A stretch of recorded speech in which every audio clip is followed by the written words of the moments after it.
Hello everybody. सो आप सभी के 10th क्लास के बोर्ड एग्ज़ाम्स तो ओवर हो गए होंगे और जैसा कि मुझे पता है आपके मन में ये डर नहीं होगा कि हमारा रिज़ल्ट कैसा आएगा। लेकिन अभी मेन क्वेश्चन ये होगा कि हमें स्ट्रीम कौन सी चूज़ करनी है। ह्यूमैनिटीज़ लें या नहीं, कॉमर्स लेते हैं, या फिर मेरे फ्रेंड ने साइंस ली है तो साइंस ऑप्ट करना ज़्यादा बेटर रहेगा, है ना। और वैसे भी स्कूल्स में प्रोविजनल एडमिशन्स तो स्टार्ट हो ही गए हैं, तो स्ट्रीम्स का हमें अभी से स्टार्ट करना पड़ेगा।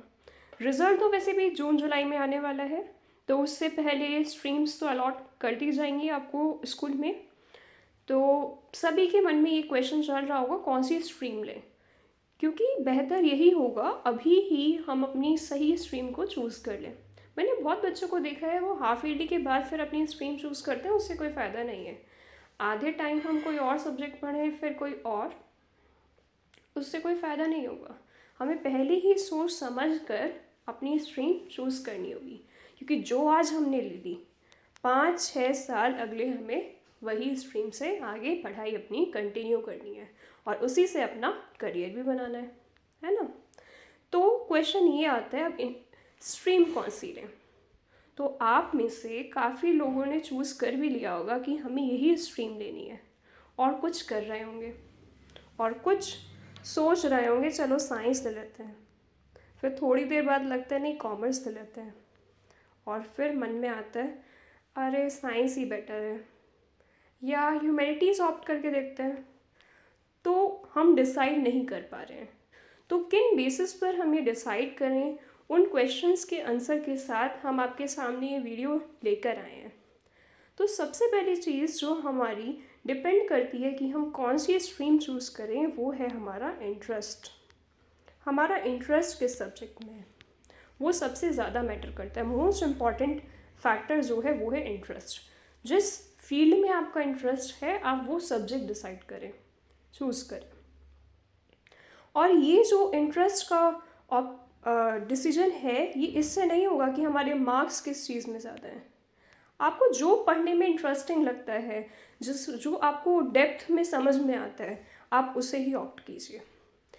ऐसा नहीं कि प्री बोर्ड में मेरे मैथ्स में बहुत अच्छे मार्क्स आए थे तो मैं मैथ्स ले लेता हूँ, या फिर साइंस में अच्छे आए थे तो पीसीएम ले लेते हैं। ऐसा नहीं, आपको जो पढ़ने में इंटरेस्टिंग लगता है, अगर आपको एसएसटी इंटरेस्टिंग लगता है लेकिन किसी वजह से अगर आपके मार्क्स उसमें कम रह गए तो आप ह्यूमैनिटीज़ ऑप्ट कीजिए। आपको मैथ्स बहुत इंटरेस्टिंग लगता है तो आपके पास फिर ऑप्शन बचते हैं कि आप कॉमर्स के साथ मैथ्स लेंगे, पीसीएम लेंगे, या फिर कॉमर्स विद मैथ्स लेंगे। तो आपके पास ये भी ऑप्शन बचता है। तो आप ये देखेंगे कि पीसीएम लेना मेरे लिए ज़्यादा अच्छा रहेगा कॉमर्स विद मैथ्स। तो उसके लिए आपको क्या करना होगा, कैसे डिसाइड करें कि कॉमर्स विद मैथ्स लें या पीसीएम लें। तो उसके लिए आपको डेप्थ में एक बार स्ट्रीम को स्टडी करना होगा। अब डेप्थ में स्टडी करने का मतलब ये नहीं 11th-12th में आप पढ़ें, आप एक बार ऑनलाइन सिलेबस को चेक कीजिए, उसके टॉपिक पढ़ के देखिए क्या वो टॉपिक आपको समझ में आ रहे हैं, क्या वो आपको इंटरेस्टिंग लग रहे हैं। और इसके बारे में आप अपने फ्रेंड्स से, अपने सीनियर्स से भी कंसल्ट कर सकते हैं।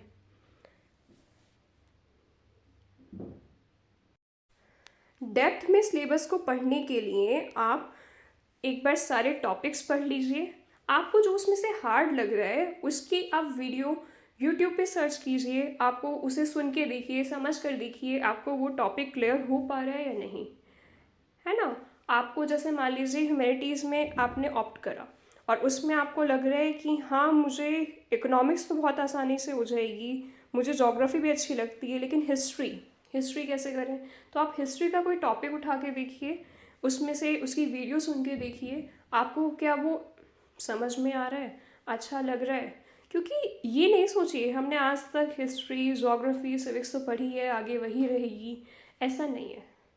जो अब तक हमने पढ़ा है, 10th तक हमने इको पढ़ी है, वो बिल्कुल बेसिक था। आगे 11th-12th में जो इको आएगी वो अलग होगी। साइंस आप सभी ने फिज़िक्स, केमिस्ट्री, बायो सभी के चैप्टर्स आपने पढ़े हैं अपनी 10th क्लास में, लेकिन ऐसा नहीं है जो आपके 11th और 12th क्लास में आने वाला है वो बिल्कुल वैसा ही होगा। जो अभी हमने 10th में पढ़ा है वो तो बिल्कुल बेसिक है, वो तो बिल्कुल जब तक हमने 10th में पढ़ा है वो तो ABCD है ना। और जो अभी साइंस का आगे आएगा 11th-12th में, वो सिलेबस तो बहुत अलग होगा। तो हमने तो बस बेसिक्स पढ़े हैं। तो ऐसा भी नहीं है कि आप अगर साइंस लेते हैं तो आप समझेंगे कि हाँ 10th में हमने साइंस पढ़ रखी है। आपके लिए 11th-12th में सारे ही सब्जेक्ट न्यू होने वाले हैं। फिज़िक्स के टॉपिक, केमिस्ट्री के टॉपिक, बेसिक्स आपने पढ़ लिए, लेकिन आप डिफ़िकल्टी लेवल वहाँ पे अलग हो जाता है।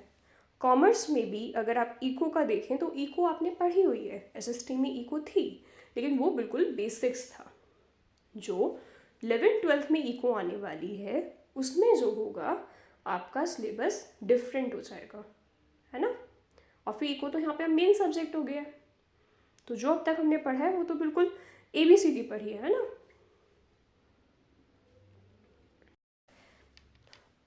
और YouTube पर तो आप दे ही सकते हैं, साथ ही अपने किसी बड़े भाई बहन से, अपने नेबर में कोई हो, या फिर आप किसी टीचर से बात करके इस चीज़ को, अपनी क्वेरी को सॉल्व कर सकते हैं कि कौन सी स्ट्रीम लेना बेटर रहेगा।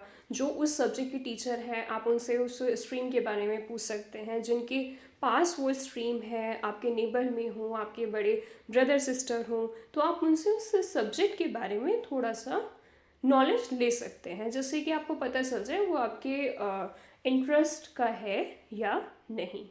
और कुछ भी है, एक्सपीरियंस तो आपसे ज़्यादा ही होगा उन्हें उस सब्जेक्ट में, तो आप अपने बड़े फ्रेंड्स से, भाई बहन से पूछ सकते हैं।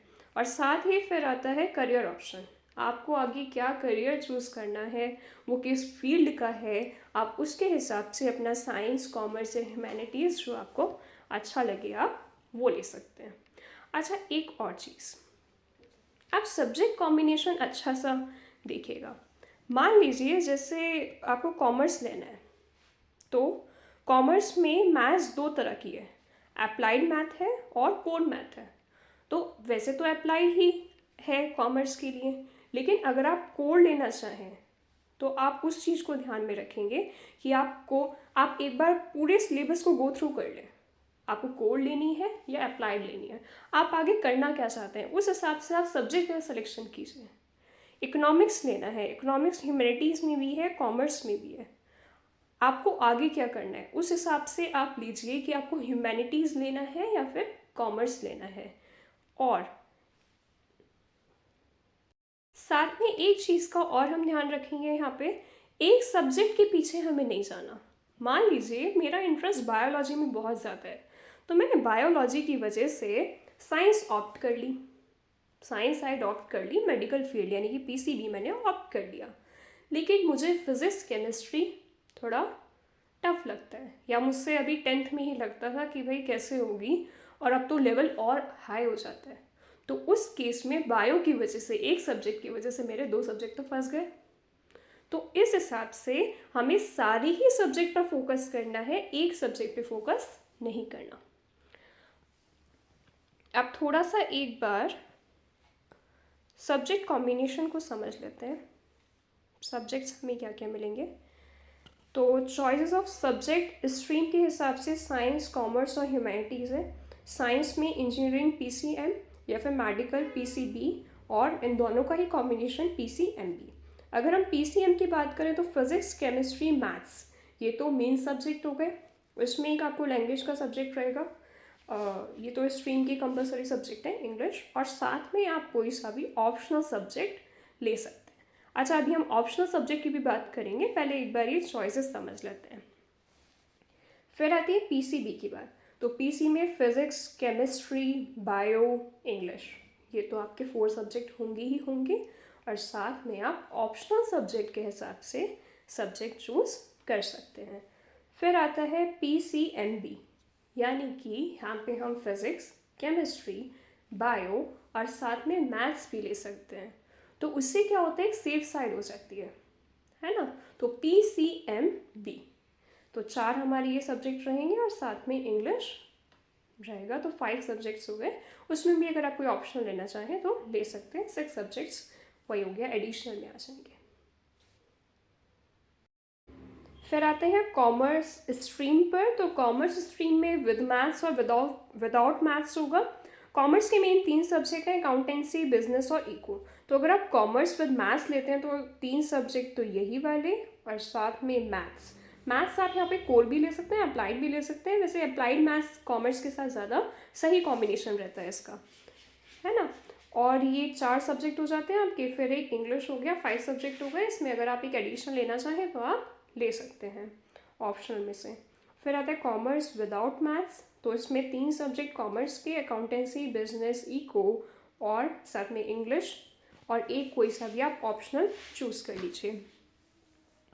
फिर ह्यूमैनिटीज़ में हमारे पास यहाँ पे काफ़ी चॉइस हैं।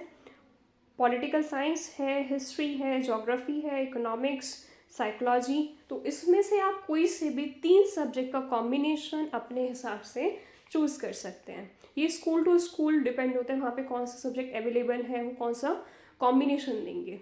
और साथ में इंग्लिश, तो आपके 4 सब्जेक्ट हो जाते हैं, और कोई भी फिर आप ऑप्शनल सब्जेक्ट ले सकते हैं। तो इस तरह हमारा ये चॉइस होता है सब्जेक्ट का। अब थोड़ा सा ऑप्शनल सब्जेक्ट पे आ जाते हैं। अच्छा, तो ऑप्शनल सब्जेक्ट हम सोचते हैं कोई सा भी ले लेते हैं, एक सब्जेक्ट ऐड ऑन ही तो करना है। तो ये थोड़ा सा कहीं ना कहीं मुझे लगता है हमें सोच समझ के ऑप्शनल सब्जेक्ट लेना चाहिए, ध्यान देकर कि कौन सा सब्जेक्ट ये भी हम अपने इंटरेस्ट के हिसाब से चूज़ करें तो ज़्यादा अच्छा होगा। अगर हमारा इंटरेस्ट म्यूज़िक में है तो म्यूज़िक ले लीजिए, वरना कमर्शियल आर्ट है। तो जिसका इंटरेस्ट आर्ट में है ना। और कॉमर्स के साथ आप कॉस्ट अकाउंटिंग ले सकते हैं, लीगल स्टडीज़ ले सकते हैं, बैंकिंग ले सकते हैं। बाकी फ़िज़िकल एजुकेशन तो आप किसी भी साथ ले सकते हैं। कंप्यूटर में आपका इंटरेस्ट है, कंप्यूटर ले सकते हैं, डाटा साइंस, डिज़ाइन। हिंदी भी लैंग्वेज में यहाँ पे ऑप्शनल में ही अवेलेबल होती है। एंटरप्रेन्योरशिप हो गया कॉमर्स में, वेब एप्लीकेशन, एग्रीकल्चर, योगा।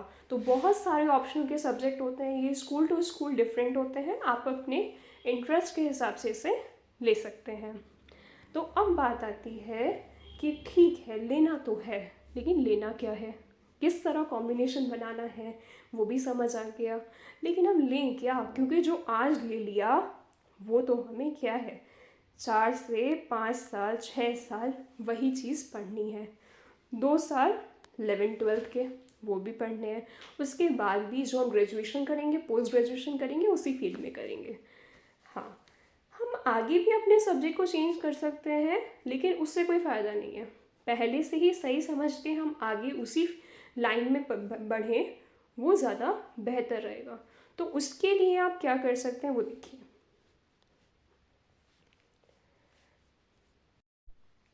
तो देखिए, आज है 16 मार्च।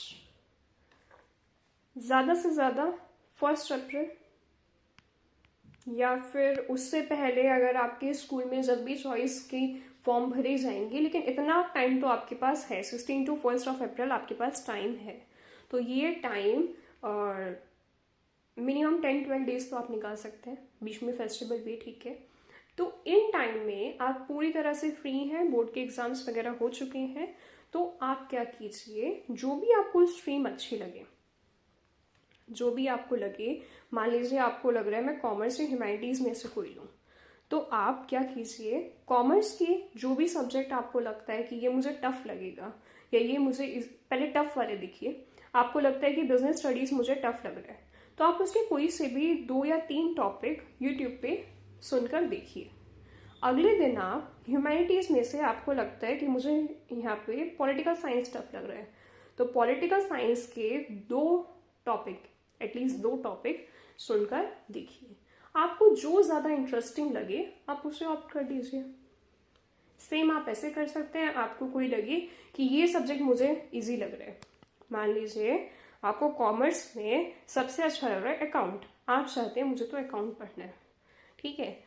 और फिर आप चाहते हैं मुझे साइंस में केमिस्ट्री बड़ा अच्छा लग रहा है, तो आप ये डिसाइड नहीं कर पा रहे कि आपको कॉमर्स लेना है या साइंस लेना है, तो सेम चीज़ आप यहाँ पे अप्लाई कीजिए। यूट्यूब पे केमिस्ट्री के 1-2 लेक्चर जो कि 11th क्लास के हों वो सुनकर देखिए समझकर, और अकाउंट के सुनकर देखिए समझकर। फिर आप चेक कीजिए आपको कौन सा सब्जेक्ट यहाँ पे बेटर लग रहा है। जब तक आप स्ट्रीम को इन डेप्थ तक नहीं समझेंगे तो थोड़ा मुश्किल होगा। अब भी अगर आपको किसी तरह का कोई डाउट हो तो आप कमेंट सेक्शन में कमेंट कर सकते हैं। आई होप आपको इस वीडियो से हेल्प मिली होगी। Thank you.